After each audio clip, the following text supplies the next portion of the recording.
Well, Christology class at Urshan Graduate School of Theology. Welcome to this session on the real Evet Yahweh, Isaiah 53 in Jewish and Christian interpretation. I am George Medina, and it is a privilege to be a part of the teaching team for this semester and playing a very small role in it. Today we want to talk about Isaiah 53. And Isaiah 53 really includes the text between Isaiah 52:13 all the way through 53:12. And Christians obviously believe Jesus is the servant of Isaiah 53. And many Jews have been convinced of Jesus' messiahship by just reading the passage in their own Bibles. And when you read expressions like, he has no form or comeliness, and when we see him, there is no beauty that we should desire him, a man of sorrows and acquainted with grief. But he was wounded for our transgressions, he was bruised for our iniquities. And the Lord has laid on him the iniquity of us all. He was led as a lamb to the slaughter, and as a sheep before its shearers is silent, so he opened not his mouth. For he was cut off from the land of the living. For the transgressions of my people he was stricken. Of course, Isaiah 53 goes more and more on detail on this, but it is very apparent that this person is a savior. I remember that a Christian was reading to a Jewish person, and when he started reading from Isaiah 53, the Jewish person said, please do not read me from the New Testament. I don't believe in that. I don't want to hear about it. And then he was shown that the reading was in the Hebrew Bible, the Old Testament itself. The Jew didn't believe that it was true. He thought maybe Christians had printed their own version of it and added that to the Old Testament. So he asked for an uncorrupted Bible from his family that still lived in Israel. When the Bible arrived a few weeks later, the text said the same thing, and that person was converted. Some Jews obviously have contextual and exegetical arguments that seem to disprove the Christian position regarding Isaiah 53. And anti-missionary Rabbi Tovia Singer lives in Israel and has dedicated his life to prove Christians have done violence to the Isaiah 53 text to fit Jesus into it. But of course, when you read it, I can't imagine another way of interpreting the text. However, this is what he says: the prevailing rabbinic interpretation of Isaiah 53 ascribes the servant to the nation of Israel. The speakers are the stand kings of nations, that is, Gentile nations. The redemption of God's people is the central theme in the preceding verse. The afflicted barren woman in the following chapter is also universally recognized as the nation of Israel. Therefore, Isaiah 53, which is the fourth of four renowned servant songs, is umbilically connected to its preceding chapters. What he's saying is, Israel is the servant in the chapter before and in the chapter after, so Isaiah 53 has to be also speaking about Israel. And Isaiah 53:8 concludes with their stunning confession: for the transgressions of my people, the Gentile nations, they, the Jews, were stricken. And all quotes are taken from his paper, Who is God's Suffering Servant? The Rabbinic Interpretation of Isaiah 53 by Tovia Singer. So this is the Jewish allegation. The church systematically altered the Jewish scriptures in its authorized translations of the Bible in order to persuade its adherents that Jesus is the promised Jewish Messiah. To accomplish this task, Christian translators manipulated, misquoted, and mistranslated verses in the Hebrew Scriptures so that these texts appear to be speaking about Jesus. So the importance is obvious.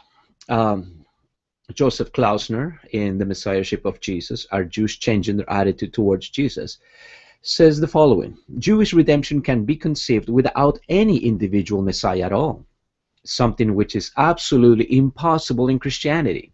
Without the Jewish Messiah, Judaism is defective, but without the Christian Messiah, Christianity does not exist at all. Therefore, the importance of a proper interpretation of Isaiah 53. Oscar Kuhlman reminds us that the servant of God is one of the oldest titles used by the first Christians to define their faith in the person and work of Christ. Now, What I am about to share with you comes from my master's thesis at UAGST.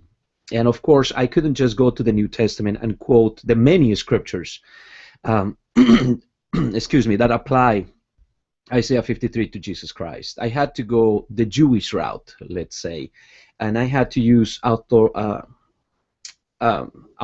that they would actually recognize. Now, this is my thesis. The language of Isaiah 53 about the servant of the Lord, or Ebed Yahweh, seems purposefully oriented toward atonement expressions used elsewhere in the Hebrew Bible. Such expressions can be applied to the historical Yeshua of Nazareth without doing violence to the biblical text. The methodology I used was going through the history of interpretation, specifically Jewish interpretation of the text.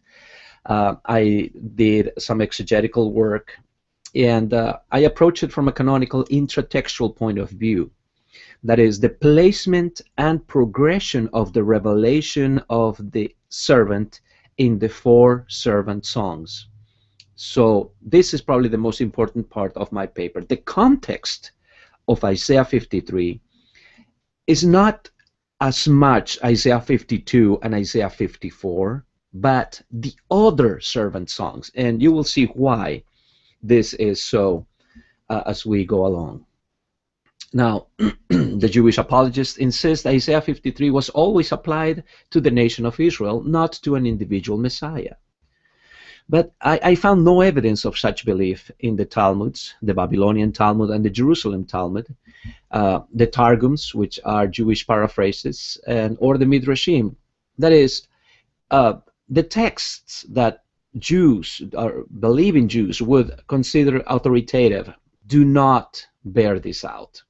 Now, the first mention of this that I found was by Rashi, who is one of the foremost Jewish commentators in the 11th century. In the 16th century, Rabbi Moshe Al-Sheikh said our rabbis, now he's talking about the rabbis in his own time, but he says our rabbis with one voice accept and affirm the opinion that the prophet is speaking of the Messiah, and we shall ourselves also adhere to the same view.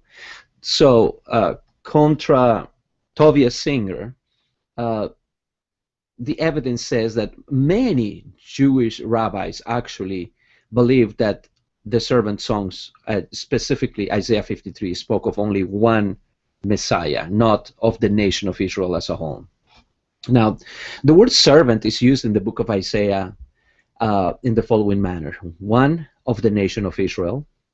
2, of Isaiah himself. 3, of Eliakim. 4, of David.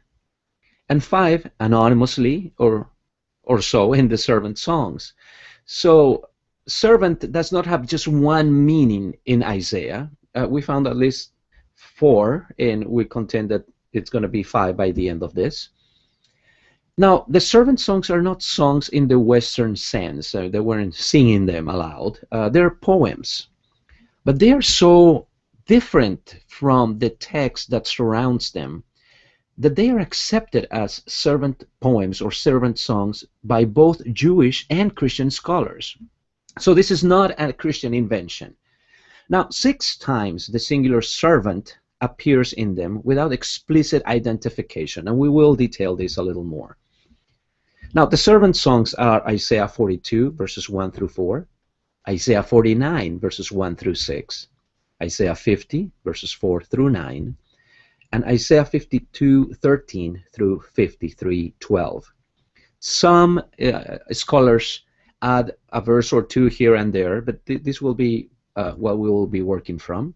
Now, the first servant song, Isaiah 42, verses 1 through 4, describes a servant who is charged with bringing justice over the whole earth. In Hebrew, mishpat.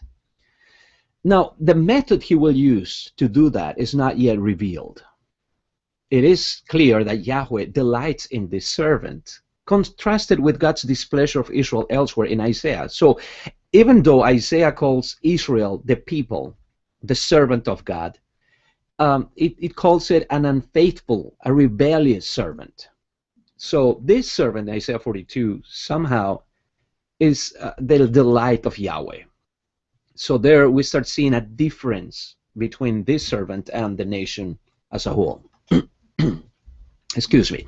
In the second servant song, Isaiah 49, verses 1 through 6, the servant is revealed as righteous and is called Israel in verse 3, yet he works for the reconciliation of Israel to God in verse 5, even of the reconciliation of the remnant, the faithful remnant of Israel to God.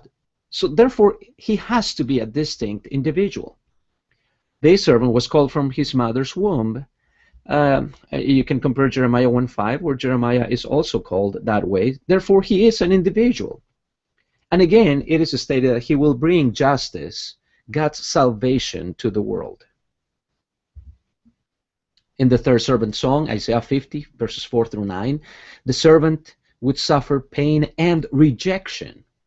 Now, God's reason for this suffering is not revealed, and this is puzzling to the Jewish mindset, because those that are faithful to God's covenant will be prospered. But somehow this faithful servant, though he is completely innocent, suffers pain and rejection. So therefore, he cannot be Israel nor the remnant, specifically because he is innocent. And if you compare Isaiah 6:5 and throughout Isaiah, the rebellion of the people of Israel is explicit. Now, there's this expression, behold, which links back to the first song. And there are many such expressions, as you can see, mishpat, justice, and the righteous servant, and this expression. They are all interwoven together, and they are declaring in degrees, let's say, an exalted servant. Now, the servant's success up to this point is uncertain. He is charged with bringing justice to the whole world, but he is rejected and suffers. And so we don't know what's going to happen.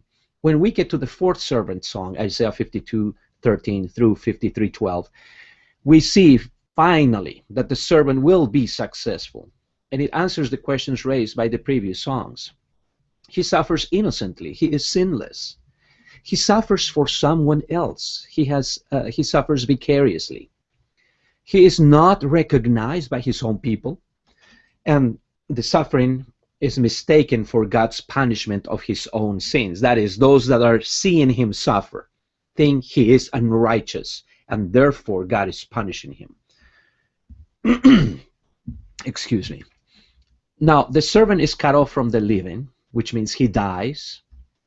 And the servant's death is an offering for sin, an asham. But somehow, after this, the servant will prolong his days, which the only way for somebody to do that after death is by a resurrection. And the purpose of the Lord is finally revealed for the ministry of the Eved Yahweh. And the servant is successful in bringing justice to the whole world. How does he do this? Asham. Asham is an expression used in the Hebrew Bible of a guilt offering. Rashi recognizes Isaiah 53 as speaking of vicarious suffering.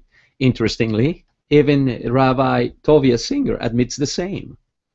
Now, he is suffering in place of someone else. Therefore, it cannot be the nation of Israel suffering for its own sins. Targum Isaiah, which is a Jewish paraphrase in Aramaic of the book of Isaiah, typologically interprets the servant's role according to the Levitical atoning sacrifices. And this is a quote from Targum Isaiah 53 and the New Testament Concept of Atonement by Jintei Kim, a very helpful study.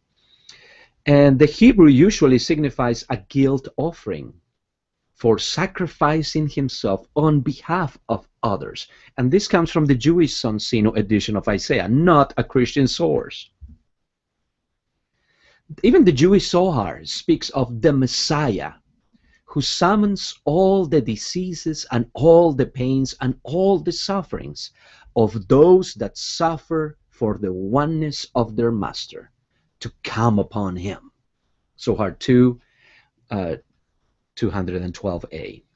Now, this is another Jewish source, highly regarded, and when it speaks about Isaiah 53, it says that the Messiah bears the pains and the sufferings and the diseases of all those that suffer for the oneness of their master. So as oneness believers, you should be glad of this interpretation. So the conclusion is that the innocent servant's death brings atonement for the guilty, and in so doing brings mishpat, justice, not only to the Jews but also to the Gentiles. So in the conclusion, I found no evidence of Christian manipulation of the Isaiah 53 text. No words changed, nothing like that. And Isaiah 53 is justifiably seen as divine prophecy of the coming of a singular messianic figure, the ideal Eved Yahweh.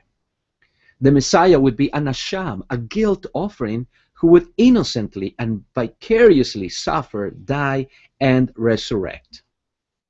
Messiah would become a light to the nations, calling them to reconciliation or justification with the God of Israel. Only one candidate fulfills the descriptions of the Eved Yahweh, Yeshua of Nazareth. So we concur with F.B. Meyer in his commentary on Isaiah. There is only one brow which this crown of thorns will fit. Yeshua is the true Eved Yahweh.